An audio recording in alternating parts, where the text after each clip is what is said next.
My name is Amber. I'm coming to talk to you today to help for a great cause, period. Give them a hand with whatever you can. I know money's tight, but, you know, we can do whatever we can do.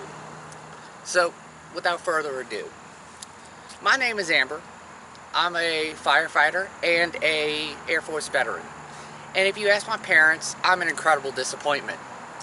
So, I got married to a guy, and this was the worst thing I should have done. He was the man of my dreams, and he turned out to be the man of my nightmares. But, hey, you know, you live and learn, and I got some really good stories from this whole shenanigans. This was just by far the craziest shit ever.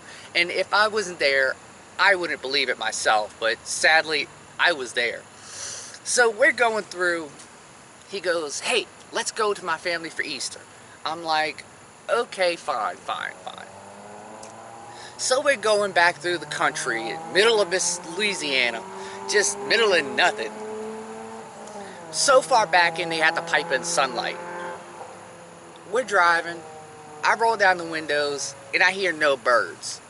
Usually the animals are first to know some shit's gonna go sideways, but it didn't register at the time. I think, oh, it's a great family outing. I get a great dinner out of the deal. I was sadly mistaken. So we're going through, we're driving through, and all of a sudden I hear in the faint distance, and I'm thinking, oh shit, this ain't good. And then I hear, I did not expect to hear dueling banjos in this situation. So we keep driving. I look to my partner, and I go, I am so glad I'm a girl. And he's like, shut up, that's not funny. I'm like, yes, it's a little bit funny. So we're driving a little further. I give him the most endearing, sweetheart, big-eyed look I can, and go, I'm gonna make you squeal like a pig, boy. He was not having none of this shit. But if any of y'all know me, I'm going to keep pushing it because it's probably funny. So we're driving. He says, go ahead and turn on your next right. I'm like, okay, so I make the right. We go into the down this street. This was the weirdest street ever. And just to let you know, for future reference, the name of the street was White Street. And I'm thinking, huh, that's interesting. Especially after all the dueling banjos conversations I had. So we're driving down the street.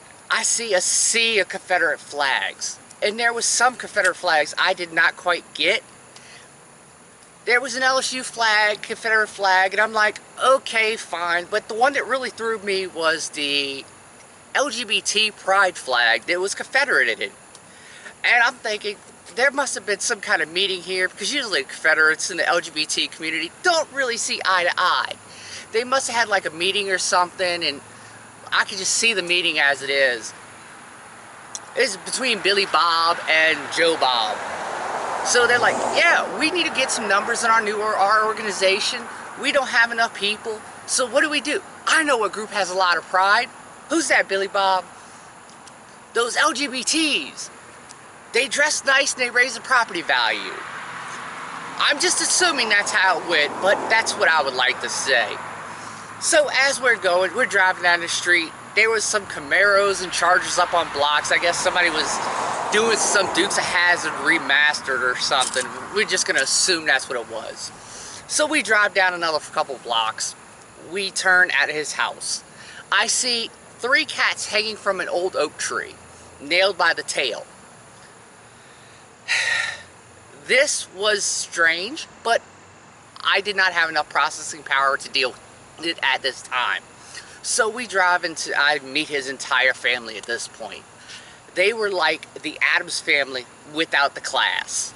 I would have much preferred hanging out with Morticia, but my luck is never like that. So we go in there and meet his family. They come running up, and they're all introducing me, and most of them were nice, just a little throwed off. Okay, a lot throwed off. So we get there. We're dealing with the family. We're getting ready to sit down for dinner.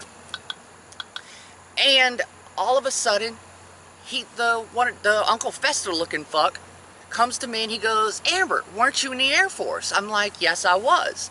He goes, oh, I got a new gun. Joke's on him, I don't really know too much about guns. So he goes, yeah, I got a brand new gun. It shoots a .177 caliber. And I'm looking like, I don't know what the hell that is, because I don't. And then he's sitting there, I'm like, what kind of gun is that? He goes, oh, it's a BB gun. I'm like, why do you need a BB gun? You are a grown adult, and you can buy a regular gun, I'm assuming. He goes, no, it's to shoot the cats. The neighborhood cats come up and run and mess up my yard and meow at my window while I'm trying to sleep. I'm like, I don't think that's nice to shoot cats, but, you know, whatever. This time, I was so hoping I could get a hold of a whole bunch of cat furries and come in there and make all kind of commotion and have all the fun with this Looney Tune. But, sadly, you know what it's like hurting cats. You can't do it. So, we progressed to eat dinner. The dinner was lovely. I enjoyed the food. The company, not so much. So then, we're sitting there around the table. And they're discussing cars. And I was like, yeah, you know, I've been having issues with my car out there. And then all the guys are surrounded going, like, what? They want to hear it. And I'm like, yeah, luckily I was able to fix it. It was just a really crazy problem. But we handled it. They're like, what happened? I'm like, well, I put nitrous in my car, and every time I would spray, it'll put the damn hamster to sleep. So I upgraded to a squirrel.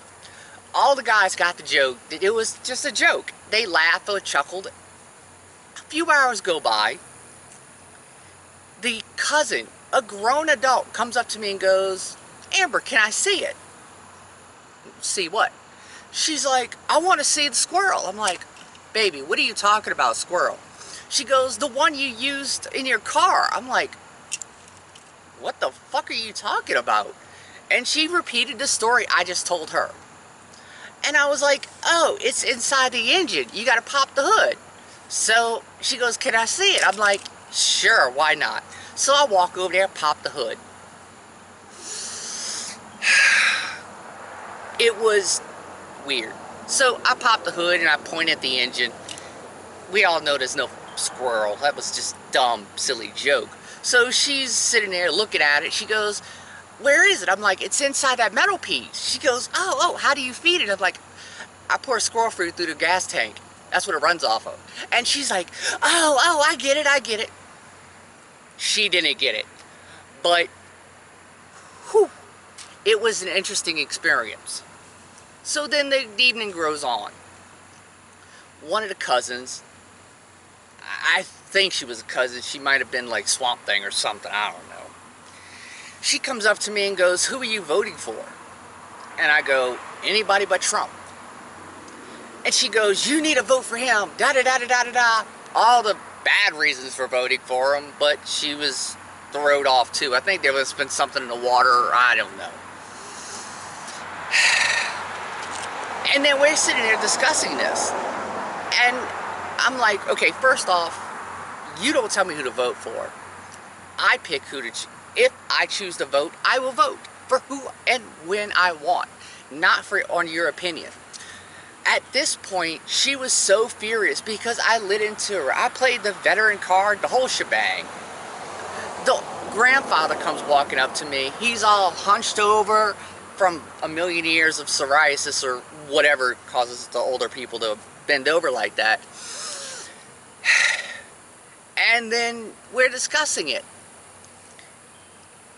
And he goes, Amber, and this old man, he stood up, he saluted me, and he goes, I'm ex-Air Force too, and you cannot believe how much I wanted to tell my family off. And then he gave me a salute. I saluted him back.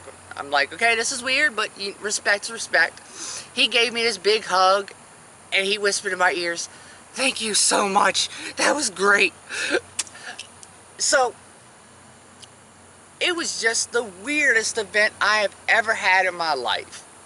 And we got out of that house so fast, It was ridiculous. There's probably still smoke on that highway. But I want to thank y'all for your time. My name is Amber. I'm something. I don't even know anymore. But please give it to this good cause. And if you have, thank you. Just go ahead and keep wearing your mask till this is over, and hopefully I get to see everybody in person. I appreciate y'all's time. Thanks for visiting me here in D-Ville.